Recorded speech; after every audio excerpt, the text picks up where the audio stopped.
मेरी छोटी बेटी तो लाखों में एक है। जितनी सुंदर है उतनी ही सलीके से काम करती है, घर को चमका कर रख देती है। कामनी अपनी छोटी बेटी विधि की पड़ोसन के सामने तारीफें कर रही थी। कहने लगी कि विधि तो मुझे बेड से भी उठने नहीं देती। कहती है, माँ बस आप सारी जिम्मेदारियाँ मुझ पर डाल दे, मेरा तो घर शीशे की तरह से चमकने लगा है। पड़ोसन मौसी कहने लगी, ये तो है कामनी, जब तुम्हारा घर तुम्हारी बड़ी बेटी ज्योति के हाथ में था तो घर का हाल बिगड़ा था। कहने लगी, हाँ ये तो है, क्या करे भाई, इतना समझाया उसे लेकिन वो तो काम सीखना ही नहीं चाहती। हालांकि विधि को तो मैंने कोई काम सिखाया भी नहीं, लेकिन फिर भी मुझे देख देख कर इतना स्वादिष्ट खाना बनाने लगी है कि क्या बताऊँ मैं आपको। रात को उसके पापा ने उसे इनाम में 500 का नोट दिया था। इतने मज़े का खाना उसने बनाया था। विधि किचन में खड़ी अपनी तारीफें सुनकर बहुत खुश हुई थी।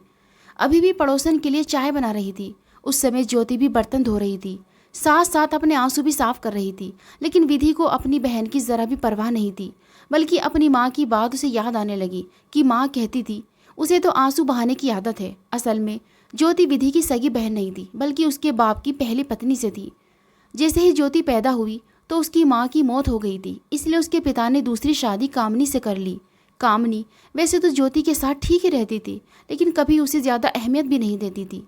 ज्योति बहुत ही खामोश स्वभाव की थी। विधि बेशक उसे माँ की तरह बहुत बातें सुना जाती थी, लेकिन ज्योति ने कभी भी उसकी बात को सीरियसली नहीं लिया था, हंसकर टाल जाती। अभी भी ज्योति बर्तन धो रही थी जब उसकी माँ बाहर बैठी छोटी बहन की तारीफ किए जा रही थी। कभी कभी तो उसका दिल बहुत उदास होने लगता तो रोने लगती। दोनों ही सुंदरता में किसी से कम न थी, लेकिन जब भी ज्योति के लिए कोई अच्छा रिश्ता आता तो कामनी उसके सामने विधि की तारीफें करने लगती थी। कहने लगती, मेरी छोटी बेटी तो बहुत ही प्यारी और सुघड़ है। सामने रखी चीज़ें जब रिश्ता देखने वाले खाते तो कामनी यही कहती, ये तो विधि ने बनाई है। इसलिए जो भी रिश्ते के लिए आता वो विधि को पसंद करके चला जाता। लेकिन जब ज्योति के बाप को इस बात का पता चलता तो वो कहते कि अभी तो विधि बहुत छोटी है, और जब तक ज्योति की शादी नहीं हो जाती मैं विधि की शादी बिल्कुल नहीं करूँगा। इन्हीं दिनों बहुत ही अमीर लोगों के रिश्ते ज्योति के लिए आने लगे थे। कामनी को ये डर सताने लगा कि कहीं ज्योति की शादी बहुत अच्छे घर में ना हो जाए, इसलिए पति को समझाने लगी कि अच्छे रिश्ते का एक समय होता है। हम ऐसा करते हैं कि विधि का रिश्ता पक्का कर देंगे, और जैसे ही ज्योति का कहीं से रिश्ता आया तो उसका भी रिश्ता करके दोनों की साथ ही शादी कर देंगे। ये ना हो कि ज्योति के चक्कर में मेरी विधि की भी उम्र बढ़ जाए। उसके पति ने इस बात पर हामी भर दी कि रिश्ता बेशक विधि का पहले कर दो, लेकिन शादी पहले ज्योति की होगी। यूँ अमीर घराने से आने वाला रिश्ता जो कि ज्योति की को काफ़ी हद तक पसंद कर चुका था। कामनी ने विधि की तारीफें कर करके इन्हें इस बात पर राज़ी कर लिया कि उन्होंने विधि के लिए हामी भर ली। लड़का भी अच्छा था और घर वाले भी अमीर घराने से संबंध रखते थे। ऊपर से लड़का इकलौता था, 3 बहनों का अकेला भाई था, और सबसे बड़ी बात की सारी बहनें शादीशुदा थी। विधि पर उनकी कोई जिम्मेदारी नहीं थी। कामनी के दिल की तमन्ना जैसे पूरी हुई थी। विधि का रिश्ता तय होते ही वो बहुत खुश थी। अब उसे किसी ऐरे गहरे रिश्ते का इंतज़ार करना था जो कि विधि के ससुराल वालों की कमतर हो, तभी उसे ज्योति का रिश्ता करके सुकून मिला। ऐसे ही एक रिश्ता ज्योति के लिए आया। लड़का पढ़ा लिखा था, लेकिन छोटी मोटी जॉब करता था। अच्छी जॉब की तलाश में था, लेकिन मिल नहीं रही थी। घराना भी मिडिल क्लास ही था। लड़का शक्ल सूरत में भी विधि के मंगेतर से कम था। कामनी ने तो फौरन से हामी भरी, और फिर एक ही दिन दोनों बहनों की शादी भी तय हो गई। दोनों बेटियों के दहेज लाने में भी कामनी ने विधि की हर चीज़ एक से बढ़कर एक ली थी, और ज्योति के लिए मामूली सा सामान लिया था। यहाँ तक कि शादी का जोड़ा भी दोनों का एक जैसा नहीं था, लेकिन आम से शादी के जोड़े में भी ज्योति बहुत प्यारी लग रही थी। दोनों बेटियां अपने अपने घरों में विदा होके जा चुकी थी। विधि की नंदों ने कुछ दिन तो भाभी के नखरे उठाए, और अरुण ने भी विधि पर अपनी मोहब्बत न्यौछावर करने में कोई कमी नहीं की थी। इन दिनों तक विधि को ऐसा लगता था कि जैसे दुनिया में सबसे भाग्यशाली वही है। शादी के बाद जब अरुण विधि शिमला से वापस आए तो सास ने उसे किचन का रास्ता दिखा दिया। बहरहाल विधि को अपने ऊपर पूरा यकीन था। माँ ने इतनी तारीफ की थी कि उसे लगता था कि वो बिल्कुल आराम से हर काम सही तरीके से कर लेगी। उसने खाना बनाया तो पहला निवाना लेते ही उसकी सास का मुंह चढ़ा था। कहने लगी, ये कैसा खाना बनाया है तुमने? तुम्हारी माँ तो बड़ी तारीफ़ें करती थी कि मेरी बेटी खाना बनाती तो हम उंगलियां चाटते रह जाते हैं। इसमें तो ज़रा भी स्वाद नहीं है। जिस दिन हम तुम्हारी बहन का रिश्ता देखने आए थे और तुम्हें पसंद करके गए थे, तब तो टेबल पर रखी हर चीज़ स्वादिष्ट बनाई हुई थी। वो किसने बनाई थी? विधि शर्मिंदा होने लगी, क्योंकि उस दिन तो सब कुछ ज्योति ने ही बनाया था। वो तो मेरी बड़ी बहन ने बनाया था, लेकिन मैं भी साथ लगी थी। सास कहने लगी, भाई वाह क्या जादू है, ज्योति के हाथ में तुम्हारी माँ ने झूठी तारीफें करके तुम्हें हमारे पल्ले बांध दिया है। हमें तो ज्योति पहली नज़र में ही पसंद आ गई थी। विधि सोच भी नहीं सकती थी कि उसको अपने ससुराल में अपनी बहन की वजह से ये ताना भी सुनना पड़ेगा। अरुण ने थोड़ा सा खाना खाकर छोड़ दिया, फिर कहने लगा, माँ ऐसा करे, इसे अपने तरीके से खाना बनाना सिखा दे। मुझे तो बिल्कुल भी पसंद नहीं आया। इसके बाद विधि ने बहुत कोशिश की और वैसे ही खाना बनाने लगी जैसा कि अरुण को अच्छा लगता था। लेकिन उसकी सास हर समय यही कहती रहती, तुम्हारी माँ ने तो तुम्हारी झूठी तारीफें करके हमारी किस्मत ही बर्बाद करके रख दी है। अरे ये कपड़े धोए हैं तुमने, कॉलर पर तो वैसे ही मेल लगी है, क्या हाथ टूटे हुए थे, इसे उतार नहीं सकती थी। अब मेरा बेटा ये शर्ट पहनकर ऑफिस जाएगा तो लोग कितनी बातें सुनाएंगे, उसकी कितनी बेइज्जती होगी। ये सुनकर अरुण पहली बार विधि पर चिल्लाया, कहने लगा, तुम इतनी फूहड़ क्यों हो? एक तो सास विधि की शादी होते ही घर की नौकरानियों की छुट्टी कर दी कि जब घर में बहू है तो क्या ज़रूरत है हर महीने नौकरानी को पैसे भरते फिरे, और वैसे भी घर में करने के लिए कोई काम थोड़ी होता है, बस हम दो ही तो लोग हैं। लेकिन ये कहने की बातें थी। आए दिन विधि की तीनों नंदे उसके घर आकर बैठ जाती थी। फिर एक फरमाइश प्रोग्राम शुरू हो जाता, किसी को कुछ खाना होता तो किसी के बच्चों को कुछ। विधि पूरा दिन किचन में घन चक्कर बनी रहती थी, लेकिन जैसे ही टेबल पर सबकी फरमाइशें चीज़ें रखती तो नंदे नाक मुंह चढ़ाते हुए खाती थी और खाने से पहले खाना डब्बे में डालकर ले जाती। वो माँ जो समझती थी कि उसकी बेटी विधि राज करेगी, उस समय किसी नौकरानी से कम नहीं लग रही थी। शादी को 1 महीना गुजर गया था, लेकिन विधि की सास ने उसे मायके रहने के लिए नहीं भेजा। दूसरी तरफ ज्योति बहुत खुश थी। पति की सैलरी कम थी, लेकिन स्वभाव बहुत अच्छा था। सास भी बहुत अच्छी थी, उसका एहसास करती थी। 1 महीने बाद उसके पति की नौकरी विदेश में लग गई और उसे फैमिली वीज़ा दिया गया था। उस दिन तो ज्योति बहुत खुश थी। कामनी से मिलने आई थी तो विधि का पूछने लगी। कामनी कहने लगी कि उसकी सास का तो विधि के बगैर दिल ही नहीं लगता। 1 महीना हो गया है, लेकिन अभी तक उसे कहीं नहीं आने जाने दिया। मेरी बच्ची अपने घर में ऐश कर रही है। ज्योति कहने लगी, हम ऐसा करते हैं कि विधि से उसके ससुराल जाकर मिलाते हैं, क्योंकि अंकित की विदेश में नौकरी लग गई है और 1 महीने बाद मैं और मेरी सास उसके साथ चले जाएंगे। ये सुनना था कि कामनी का दिल पुछकर रह गया था।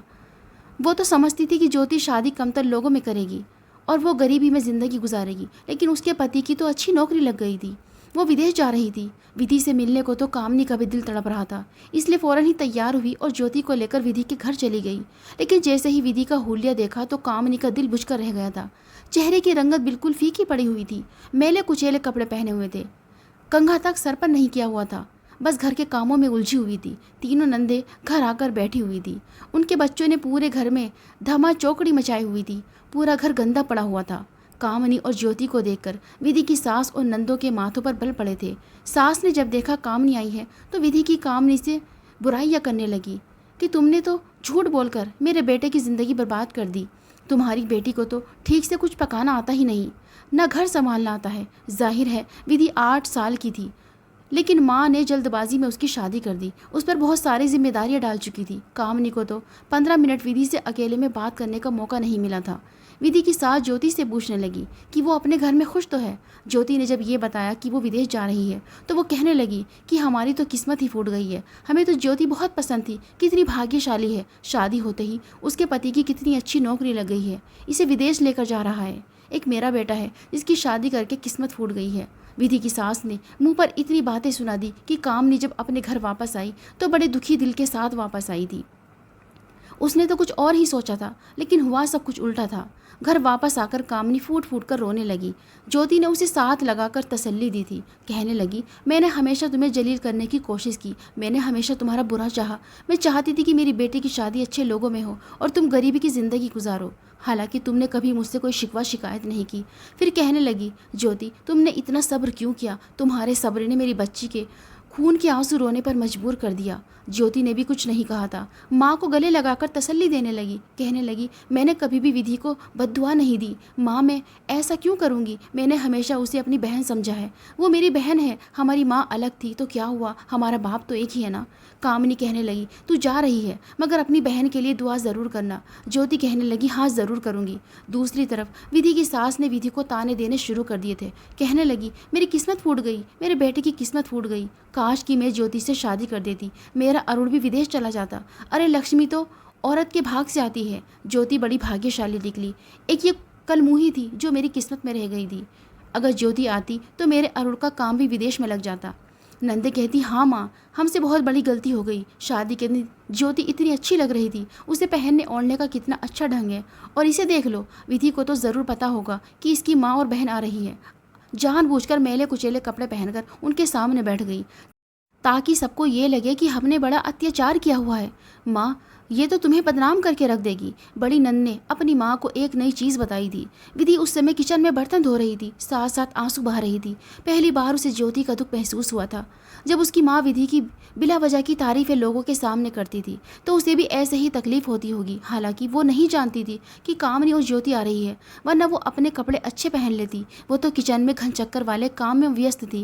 लेकिन ज्योति अपने पति के साथ खुश है, ये सुनकर खुशी हुई थी, क्योंकि उसकी माँ ने उसके साथ बहुत ज्यादती की थी। लेकिन उस समय विधि को इस बात का एहसास नहीं था।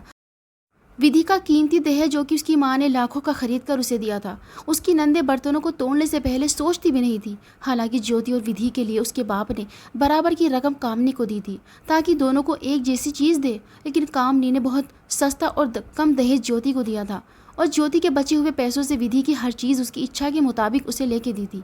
काश वो अपनी माँ को इस बात से रोक देती कि मेरी बड़ी बहन के साथ क्यों ज्यादती कर रही हो। माँ, सारा काम ज्योति करती थी और उसके किए हुए काम पर तारीफ विधि की होती रहती थी, और वो समझने लगी थी कि सारी गलती उसकी माँ की है। वो तो कम उम्र और नादान थी। विधि पर अब शादी जैसी जिम्मेदारी थी, जिसको संभालना उसके लिए बहुत मुश्किल हो रहा था। कभी कभी तो काम इतना होता कि वो थक कर चूर हो जाती। रात को जैसे ही बेड पर लेटी उसका पति उसके पास आने लगता तो वो साफ मना करती कि मैं थक गई हूँ, मुझे सोने दो। पूरा दिन काम करके सांस लेने की भी फुर्सत नहीं मिलती। बस ये शिकवा जब उसके मुंह से निकलता तो अरुण उस पर गुस्सा करने लगता, कहने लगता, ऐसा कौन सा पहाड़ टूट पड़ा है तुम पर? अरे मेरी बहनों को देखकर तुम्हारा मुंह क्यों बन जाता है? वो कौन सा रोज़ रोज़ आती हैं, लेकिन तुम मुझ पर हर समय यही जताती रहती हो जैसे कि वो आकर तुम पर ना जाने कौन सा बोझ डाल देती है। वो कहती, अरुण मैंने आपसे कब कहा, लेकिन जाहिर है काम तो बढ़ जाता है। ऊपर वाले के लिए आप तो मुझ पर तरस खाइए, मुझे सोने दीजिए। वो कहता, ठीक है सोती रहो, लेकिन कल को अगर मैं अपनी इच्छाओं के लिए कहीं और मुंह मारने लगा तो शिकायत मत करना। मर्द को अगर पत्नी समय न दे तो फिर वो बाहर की औरतों में लग जाता है। ये बात सुनकर विधि रोने लगती थी। अब उसकी रंगत पीली सी पड़ने लगी थी। खाने पीने की उसे परवाह ही नहीं होती थी। दिन को सास और नंदे चैन नहीं लेने देती थी, और रात को अरुण को भी अपना हक चाहिए होता था। अभी वो इस माहौल को समझ नहीं पाई थी कि वो प्रेग्नेंट भी हो गई। अब तो विधि की हालत और भी ख़राब रहने लगी थी। डॉक्टर ने तो उसे बेड रेस्ट का कह दिया था। डॉक्टर कहने लगी, लड़की कम उम्र है और कमज़ोर भी है। अरुण ने जब ये सुना तो अपनी माँ से कहने लगा कि आपको विधि का ख्याल रखना पड़ेगा। मुझसे डॉक्टर ने कहा है कि इसे बेड रेस्ट की ज़रूरत है। ये सुनना था कि उसकी माँ उस पर भड़क उठी, कहने लगी, डॉक्टर का तो काम यही है। अरे प्रेग्नेंट होना कोई बीमारी थोड़ी है। क्या तुम्हारी बहनों ने बच्चे पैदा नहीं किए? मेरी बेटियाँ तो घर के सारे काम भी करती थी, बच्चे भी पैदा करती थी। क्या तुम्हारी पत्नी अनोखी है या अनोखा लाल पैदा करके हमें देने वाली है? देख लेना, इस मामले में भी ये बदनसीब निकलेगी, तुम्हें बेटी पैदा करके देगी। ये सुनकर अरुण का व्यवहार विधि से बदलने लगा था। जो कुछ देर पहले विधि के लिए दिल में मोहब्बत और हमदर्दी की फीलिंग्स रख रहा था, माँ की बातों ने तो उसे जैसे इस फीलिंग्स से दूर ही कर डाला था। अब वो भी कहने लगा कि तुम कोई अनोखा काम नहीं कर रही। लेकिन विधि की हालत ख़राब रहने लगी थी। उसे बहुत उल्टी होती थी, और उल्टी के बाद वो बेहाल होकर जब अपने बेड पर लेट जाती तो सास उसके सर पर खड़ी हो जाती, कहने लगती, ये ड्रामेबाजियाँ यहाँ नहीं चलेगी। चलो उठो, मेरी बेटी आने वाली है, रोटियाँ बनाओ, सब खाना तुम ही बनाओगी। उसने कहा कि माँ मेरी तबीयत ठीक नहीं, मुझे बहुत चक्कर आ रहे हैं। विधि को कोई एक गिलास पानी तक पूछने वाला न था। सास ने कहा, मैं तुम्हारे इस ड्रामे से तंग आ चुकी हूँ, रात को अरुण को आने दो। रात को जब अरुण आया, माँ ने फिर उसके कान भरने शुरू कर दिए। वो बेचारी पूरी दिन खाना बनाकर थक हार कर अपने कमरे में जाकर लेटी थी। उधर अरुण आ गया, उस पर चीखने चिल्लाने लगा कि तुम्हें सोने के अलावा आराम करने के लिए और कोई काम नहीं। मेरी बहन मायके से आराम करने आती है और तुम उन्हें काम पर लगा देती हो। वो कहने लगी, मैंने सारा काम तो कर दिया है। अरुण कहने लगा, अब तुम झूठ भी बोलने लगी हो। तुमने क्या ड्रामा बना रखा है? मैं तुम्हारे मुंह पर खींच के थप्पड़ मार दूंगा। देखो विधि, मुझे आदत नहीं औरत पर हाथ उठाने की, लेकिन अगर तुम्हारी हरकतें ठीक ना हुई तो मैं इससे भी परहेज नहीं करूंगा। विधि खून के आंसू रोने लगती थी। जानती थी कि वो पत्थर दिल इंसान कभी भी उसकी बात को नहीं सुनेगा। अगले दिन वो सुबह उठते ही कमरे से बाहर आ गई। सबका फरमाइशी नाश्ता बनाया, दोपहर का खाना, फिर शाम की चाय के बाद रात के खाने की तैयारी में लगी रही। पूरा दिन गुस्से में मारे उसने कुछ भी नहीं खाया था।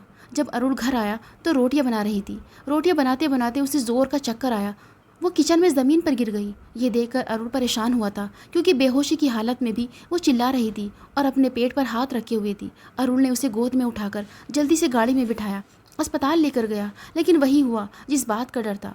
बहुत काम करने और खड़े रहने की वजह से विधि का मिसकैरेज हो गया था। और अरुण को जब ये पता चला तो विधि पर भड़क उठा कि तुम शायद बच्चा ही नहीं पैदा करना चाहती थी। उसकी माँ भी उसी के ताने देने लगी थी कि हाय हाय, इस लड़की ने तो अपनी ज़िद की वजह से छोटे से बच्चे की जान ले ली। फिर कहने लगी, मुझे तो लगता है कि बेटा था तभी गिरने की वजह से मर गया। कितना इससे कहा कि अपना ख्याल रखा करो, लेकिन इसे तो अपने बच्चे से प्यार ही न था। ये चाहती ही नहीं थी कि ये माँ बने। अरुण को बस सिर्फ अपनी माँ की बातें ही अच्छी लगती थी। बुरा भला कहकर उसे घर से निकाल दिया। बेचारी मायके में आई तो उन्हीं दिनों ज्योति भी विदेश से आई हुई थी। बहन की हालत देखी तो रोने लगी। कहने लगी, विधि तुम्हें क्या हो गया है? आंखों के नीचे कितने गहरे काले निशान थे। रंगत पीली और काली पड़ चुकी थी। विधि हाथ जोड़कर ज्योति से कहने लगी, ज्योति अगर तुम्हारे दिल में मेरे लिए कुछ भी बुरा है तो मुझे माफ़ कर दो। मैंने तुम्हारे साथ जानबूझकर कभी कोई ज़्यादती नहीं की। मेरी माँ का क्या मुझे भरना पड़ रहा है। कामनी भी रोने लगी थी। उसे अपने किए हुए व्यवहार पर अफसोस होने लगा। ज्योति कहने लगी, तुम अरुण से तलाक ले लो। ऐसे इंसान के साथ ज़िंदगी गुजारना ही बेकार है। तुम्हारे लिए तो तलाक ही बेहतर होगी। मेरे पति का दोस्त है जो विदेश में रहता है, उससे तुम्हारी शादी करवा दूंगी। तुम बहुत खुश रहोगी। अरुण के तो होश उस समय उड़े थे जब डाइवोर्स के पेपर अरुण के घर पहुंचे थे। माँ भी ये देखकर हैरान रह गई थी। वो तो समझी थी कि विधि को रो धोकर फिर वापस आ जाएगी। डाइवोर्स का तो वो सोच भी नहीं सकती थी। बेटियों ने माँ के घर आना जाना छोड़ दिया। जानती थी कि अब माँ के घर में जाएगी तो कोई हमें खाना बनाकर नहीं देगा, बल्कि उल्टा माँ की देखभाल करनी पड़ेगी। भाई के लिए भी रोटियां बनानी पड़ेगी। वो तो बैठकर खाने के लिए आती थी, इसलिए अपने अपने घरों में रहने लगी। माँ बीमार रहने लगी थी और कोई भी उनसे पूछने वाला न था। उन्हें भी अब अफसोस हो रहा था कि उसने जो कुछ किया गलत किया। विधि बार बार डाइवोर्स की मांग की जा रही थी, लेकिन अरुण अब जान गया था विधि उसके लिए क्या थी। उसे अब कदर हुई थी। न उसे ऑफिस के कपड़े धुले हुए मिलते थे और न ही प्रेस किए हुए, न पका हुआ खाना मिलता था। घर आता था तो माँ की फिर वही बातें होती कि मुझसे ये सब नहीं होता, जाकर बहू की विनतियाँ करके घर ले आ। वो कहने लगा, अगर आपने विधि के साथ वही व्यवहार रखना है तो फिर मैं उसे डाइवोर्स ही दे देता हूँ। अब अगर तुम्हारी बेटियाँ तुम्हारी देखभाल के लिए यहाँ नहीं आ सकती तो उन्हें अपने नखरे उठाने के लिए भी आने की ज़रूरत नहीं है। मेरी पत्नी आज के बाद आपकी कोई देखभाल नहीं करेगी। उस समय तो माँ को बस बहू की ज़रूरत थी। कहने लगी, ठीक है, मुझे भी एहसास हो गया है कि मेरी बेटियाँ कितनी मेरी सगी थी। इन सबसे अच्छी तो बहू है जो मुझे पूछती तो है। सास को भी एहसास हो गया था। अरुण जाकर हाथ जोड़कर विधि को वापस लेकर आया था और इसके बाद उसने अपना व्यवहार विधि से बुरा नहीं रखा था। ज्योति अपनी बहन के लिए दिल से खुश थी। कभी कभी हम अत्याचार करने से पहले ये सोचते नहीं कि जिसको हम ताने दे रहे हैं उसके दिल पर क्या गुजर रही होती है, लेकिन जब ऊपर वाले की लाठी लगती है तो चीखें निकल जाती है। इसलिए हमें अपनी ज़ुबान पर कंट्रोल रखना चाहिए कि कहीं हमारी ज़ुबान से किसी का दिल तो नहीं दुख रहा। दोस्तों, इस कहानी को लेकर आपकी क्या राय है हमें कमेंट बॉक्स में ज़रूर बताइए। अगर आपको हमारी आज की कहानी पसंद आई है तो इसे लाइक करें और अपने दोस्तों के साथ शेयर करें। और हाँ, चैनल पर नए हैं तो प्लीज़ चैनल को ज़रूर सब्सक्राइब करें।